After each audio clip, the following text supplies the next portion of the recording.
Friends ఇది వచ్చేటప్పటికే IQ neo 9 Pro యాక్చువల్గా IQ neo 7 Pro ఎంత పెద్ద సక్సెస్ నేను మీకు స్పెషల్ గా చెప్పాల్సిన అవసరం లేదు. సో దాని సక్సెసర్ కింద మెగా సక్సెసర్ అనుకోవచ్చు. ముఖ్యంగా దీంట్లో ఇంట్రెస్టింగ్ పాయింట్ ఏంటి అంటే దీని ప్రైస్ అనుకోవచ్చు. Almost if I'm not wrong దీన్ని 30,000 రూపీస్ బడ్జెట్ లో Qualcomm Snapdragon 8 Gen 2 chipset తో super computing Q1 chip especially ముఖ్యంగా గేమింగ్ కోసం చూస్తున్నారు అన్నట్లయితే కనుక రియల్లీ ఇది వన్ ఆఫ్ ద బీస్ట్ అవుతుంది. అండ్ మోస్ట్ ప్రాబబ్లీ ఈ year best budget mobile phone under 30K కింద కూడా వచ్చిన ఆశ్చర్యపడాల్సిన విషయం అయితే లేదు. సో మిగతా విషయాలు అన్బాక్సింగ్ లో మాట్లాడుకుందాం. ఫస్ట్ ఆఫ్ ఆల్ అన్బాక్సింగ్ అయితే చూసేయండి. ఫస్ట్ రీటైల్ బాక్స్ అయితే ఈ విధంగా ఉంటుంది. నియో 9 అని చెప్పి బట్ ప్రో మిస్సింగ్. సైడ్స్ అయితే వీళ్ళు ప్రో చేశారు. సేమ్ ఐక్యూ నియో 7 లో కూడా వీళ్ళు ఇదే చేశారు. అంటే ఒకే బాక్స్ రెండింటికి వాడారో అనుకున్నా నేనైతే. అండ్ బ్యాక్ సైడ్ దీనికి సంబంధించినటువంటి మరికొన్ని హైలైట్ స్పెసిఫికేషన్స్. దీనికి నైఫ్ ఏం అవసరం లేదు, జస్ట్ ఇట్లా పెట్టేసి ఈ కవర్ మొత్తాన్ని కూడా మనము టీర్ అయితే చేయొచ్చు. సో బాక్స్ అయితే ప్రీవియస్లీ దాంతో అబ్జర్వ్ చేశారన్నట్లయితే ఈసారి జెడ్ ఆకారం కాకుండా proper box kind of box అయితే ఇచ్చారు. సో ఫోన్ ఇచ్చారు, ఫోన్ పక్కకు పెట్టేసేద్దాం. Warranty information alongside with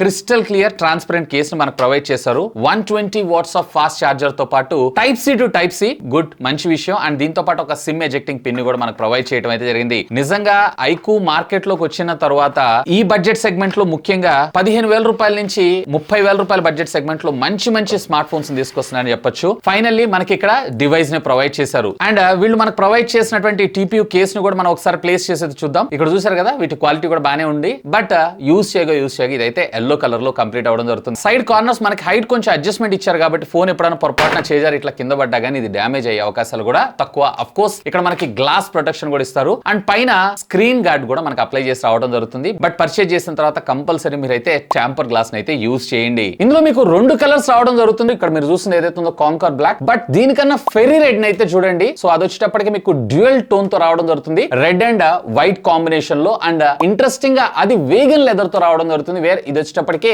AG glass material తో మనకు రావడం జరుగుతుంది. సో సైడ్స్ ఫ్రేమ్ అంతా కూడా మనకి ఇది పాలికార్బోనేట్ ప్లాస్టిక్ మెటీరియల్ యూస్ చేశారు. అండ్ ఫ్రంట్ వచ్చేటప్పటికే స్కాచ్ సెన్సేషన్ గ్లాస్ ని ప్రొవైడ్ చేశారు. అండ్ దీంట్లో వాటర్ ప్రొటెక్షన్ కోసం IP54 వాటర్ రేటింగ్ టెక్నాలజీని తీసుకొచ్చారు. సో చిన్నపాటి తుప్పర్లు స్ప్రిల్స్ ఉన్నాయి చూసారా, అలాంటి వాటికైతే ఇది సస్టైన్ అవ్వగలదు. ఫోన్ థిక్నెస్ వచ్చేటప్పటికి కేవలం 7.9 mm గా మనకు రావడం జరుగుతుంది. అండ్ టోటల్ ఫోన్ వెయిట్ వచ్చేటప్పటికే అంటే ఎకర్లిక్ గ్లాస్ వచ్చేటప్పటికే 190 గ్రామ్స్. ఒకవేళ మీరు వేగన్ లెదర్ దగ్గర పర్చేజ్ చేశారు అన్నట్లయితే అదేనండి ఫెరీ రేట్ ని పర్చేజ్ చేస్తే 196 గ్రామ్స్ గా మనకు రావడం జరుగుతుంది. సో రైట్ సైడ్ మీకు volume up and down button తో పాటు power on off button, bottom మీరు చూస్తుంటే speaker grill, type c communication port, primary microphone తో పాటు sim card slot. And left side ఏం లేదు, టాప్ మీరు చూసారు అన్నట్లయితే కనుక సెకండరీ నాయిస్ క్యాన్సిలేషన్ మైక్రోఫోన్ తో పాటు ఐఆర్ బ్లాస్టర్ ని కూడా ప్రొవైడ్ చేశారు. So phone in hand feel ఏదైతే ఉందో బాగుంది, ఎక్కడ స్లిప్పరీగా ఉండదు. ఇంకా చెప్పాలంటే దీనికన్నా మీరు వేగన్ లెదర్ అయితే ఇంకా చేతిలో చాలా ఇమిడిపోవడంతో పాటు గ్రిప్ కూడా ఉండడం జరుగుతుంది. అండ్ సింగిల్ హ్యాండ్ లో ఆపరేషన్ చేయొచ్చా అని అంటే అఫ్ కోర్స్ ఈ 6.7 ఇంచెస్ డిస్ప్లే లో కొంచెం కష్టం అని నేను చెప్తాను. ఇక ఎలాగో డిస్ప్లే లోకి వెళ్ళాం కదా, డిస్ప్లే గురించి కూడా మాట్లాడుకుందాం. దీంట్లో మీకు వచ్చేప్పటికి 6.78 ఇంచెస్ కి సంబంధించినటువంటి ఫుల్ హెచ్డి కాదండి, 1.5K డిస్ప్లే అయితే మన ముందు తీసుకొచ్చారు.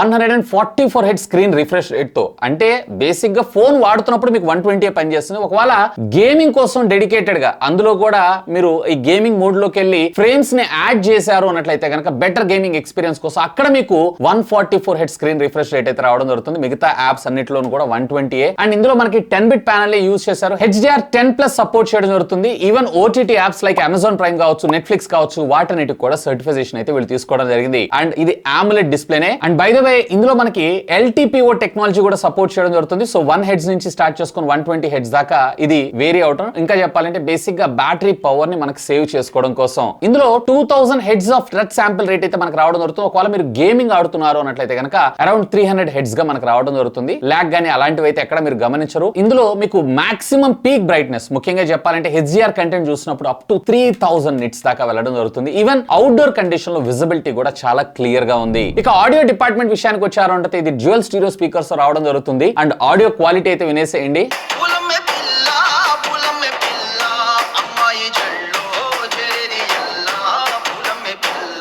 అండ్ ఆడియో కూడా లౌడ్ గానే ఉంది. బట్ దీంట్లో ఏ విధమైనటువంటి డాల్బీ ఆడియో సపోర్ట్ అయితే మన ముందు తీసుకుని రాలేదు. ఈవెన్ హైరెస్ ఆడియో సర్టిఫికేషన్స్ కూడా ఇందులో అయితే లేవు. సో వాటిని కూడా ఇంటిగ్రేట్ చేస్తుంటే ఇంకా బాగుండేదని నా అభిప్రాయం. ఇక ప్రాసెసర్ విషయానికి వచ్చారు అన్నట్టయితే దీంట్లో క్వాల్కమ్ స్నాప్డ్రాగన్ కి సంబంధించినటువంటి 8 Gen 2 SoC చిప్ సెట్ అయితే మనకు యూజ్ చేశారు. ఇది లాస్ట్ ఇయర్ కి సంబంధించినటువంటి ఫ్లాగ్షిప్ ప్రాసెసర్. 4 nanometer బిల్ఫిట్ టెక్నాలజీ మీద డిజైన్ చేసినటువంటి ఆక్టా కోర్ ప్రాసెసర్ ఇది. అండ్ దీని మాక్సిమం క్లాక్ స్పీడ్ వచ్చేటప్పటికే 3.2 GHz గా మనకు రావడం అయితే జరుగుతుంది. సో ప్రీవియస్లీ మనకి చాలా వరకు మొబైల్ ఫోన్స్ అయితే హీట్ అయినాయి 8 Gen 2 మీద. సో దీంట్లో కూడా అంటే అప్డేట్ వచ్చిన తర్వాత నేను టెస్ట్ చేశాను, కొంచెం హీటింగ్ ఇష్యూ అయితే తగ్గింది. ప్రీవియస్లీ కొంచెం ఎక్కువగానే ఉంది. బట్ దీంట్లో ఉన్నటువంటి 6K vapour cooling chamber technology ఏదైతే ఉందో మాక్సిమం ఆల్మోస్ట్ ఆల్ మీకు రెగ్యులర్ గా ఉండేటువంటి టెంపరేచర్స్ మీద 4 to 5 degrees దాకా ఇది కంట్రోల్ చేయడం జరుగుతుంది. ఒకవేళ గేమింగ్ ఆడుతున్నారు అన్నట్లయితే కంటిన్యూస్ గా, అది కూడా ఒక హాఫ్ అన్ అవర్ పైన, లేదన్నట్లయితే కెమెరా యూస్ చేసినప్పుడు లైట్ గా వార్మ్ అవుతుంది అనిపిస్తుంటే గానీ పెద్దగా హీటింగ్ ఇష్యూ అయితే ఏం లేదని అంటాను, బట్ లైట్ గా వార్మ్ అయితే అవుతుంది.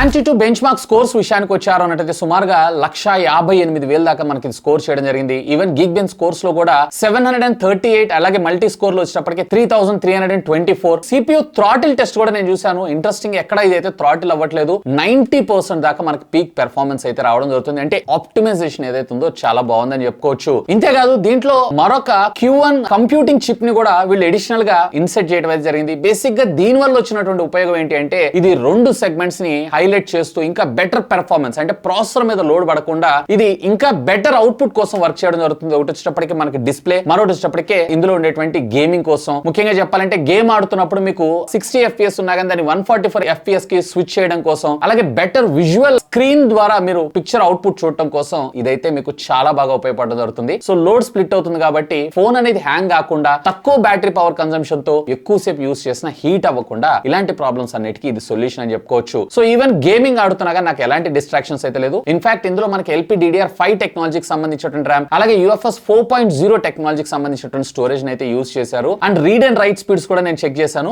ఆఫ్ కోర్స్ బానే ఉన్నాయి. అండ్ దీంట్లో మీకు వచ్చేటప్పటికి 2 వేరియంట్స్ రావడం జరుగుతుంది. ఒకటి వచ్చేటప్పటికి 8, మరొకటి వచ్చేటప్పటికి 12. 8GB అయితే కనుక మరొక 8GB విర్చువల్ ర్యామ్, అలాగే 12GB అయినట్లయితే మరొక 12GB విర్చువల్ ర్యామ్ కి అయితే ఇది సపోర్ట్ చేయడం జరుగుతుంది. ముఖ్యంగా మల్టీ టాస్కింగ్ యాప్స్ ని యూస్ చేస్తుంటారు అన్నట్లయితే కనుక.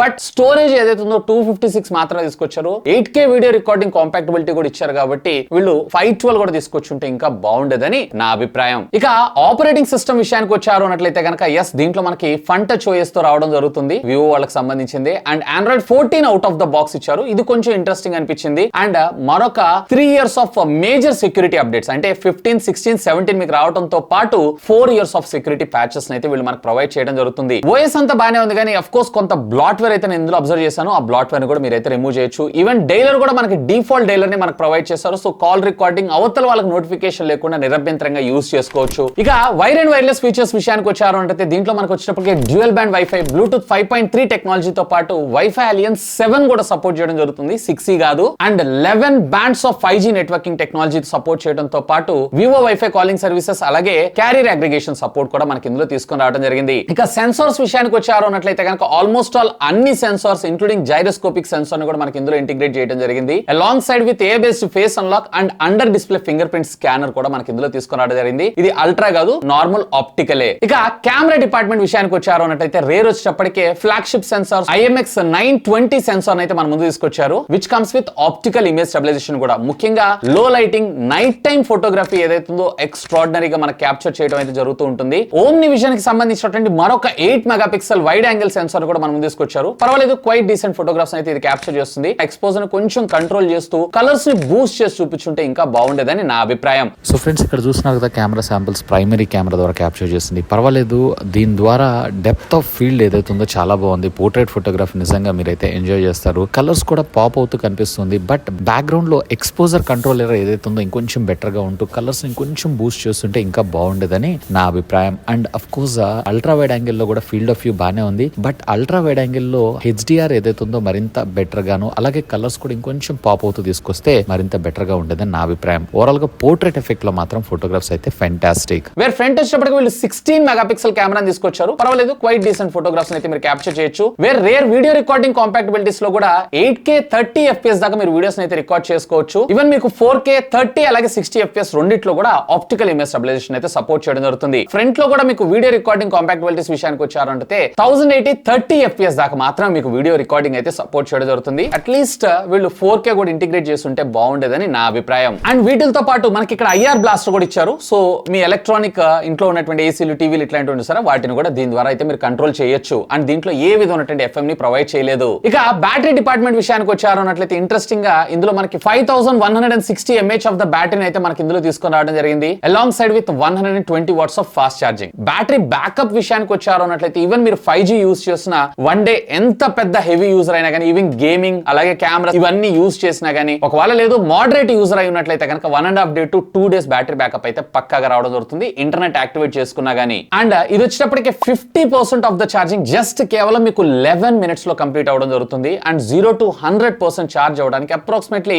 23-24 మినిట్స్ టైం తీసుకోవడం జరుగుతుంది. సో థ్యాంక్ గాడ్ ఒకవేళ బ్యాటరీ అనేది డిశ్చార్జ్ అయిన బ్యాటరీ 0 అయినా కానీ చాలా ఫాస్ట్ గా మనం ఛార్జ్ అయితే చేసుకోవచ్చు. ఇక ఫైనల్ గా మనం ప్రైసింగ్ చూసుకున్నట్లయితే కనుక దీంట్లో బేస్ వేరియంట్ ఏదైతే ఉందో 8+128GB 35,999, అలాగే 8+256GB ఏదైతే ఉందో 37,999, అలాగే 12+256GB ఏదైతే ఉందో 39,999 గా మనకు తీసుకుని రావడం జరిగింది. And HDFC ICICI bank card ద్వారా 2,000 rupees discount and effective price base variant ఏదైతే ఉందో మీకు 33,999 గా రావడం జరుగుతుంది, అంటే 34,000 రూపీస్. మోస్ట్లీ దీన్ని నేను around 30,000 to 32,000 rupees budget segment లో ఎక్స్పెక్ట్ చేశాను. ఒక 1,000 రూపీస్ ప్రైస్ ఎక్కువైందని అనుకోవచ్చు, బట్ ఆ బడ్జెట్ సెగ్మెంట్ లో ఇది purely value for money product. ఇక ఫైనల్ గా నా conclusion, Dolby vision, Dolby Atmos అలాంటి ఆడియో ఫీచర్ అయితే తీసుకొని రాలేదు కాబట్టి, ఇవన్నీ కూడా కాస్ట్ కటింగ్ కోసం కాబట్టి, ఆ బడ్జెట్ లో గేమింగ్ కోసం చూస్తున్నారు అన్నట్లయితే కనుక definitely you should consider this. Even ఇందులో కెమెరాస్ కూడా మరీ అంత తీసేసినాం కాదు, పర్వాలేదు, డీసెంట్ పెర్ఫార్మెన్స్ అని నేను అంటాను. బట్ మీరు ఇక్కడ కొన్ని వాటికైతే కాంప్రమైజ్ అవ్వాలి. లైక్ నేను ఇందాక మీకు చెప్పినట్లు డాల్బీ విజన్ ఉండదు, డాల్బీ అట్మాస్ ఉండదు, బేసిక్ ఐపీ రేటింగ్ IP54 మాత్రమే మనకు రావడం జరుగుతుంది. ఇన్ఫాక్ట్ ఇవాళ రేపు NFC కూడా మనకు చాలా వరకు ఉపయోగం కాబట్టి ఆ NFC ని కూడా ఇంటిగ్రేట్ చేస్తుంటే ఇంకా బెటర్ గా ఉండేదని నా అభిప్రాయం. సో మీ అభిప్రాయం ఏంటి దీని గురించి అండ్ ప్రైసింగ్ గురించి లెట్ మీ నో, ఖచ్చితంగా కామెంట్ చేయండి. That's all for today. This is Vasu signing off. Have a great day.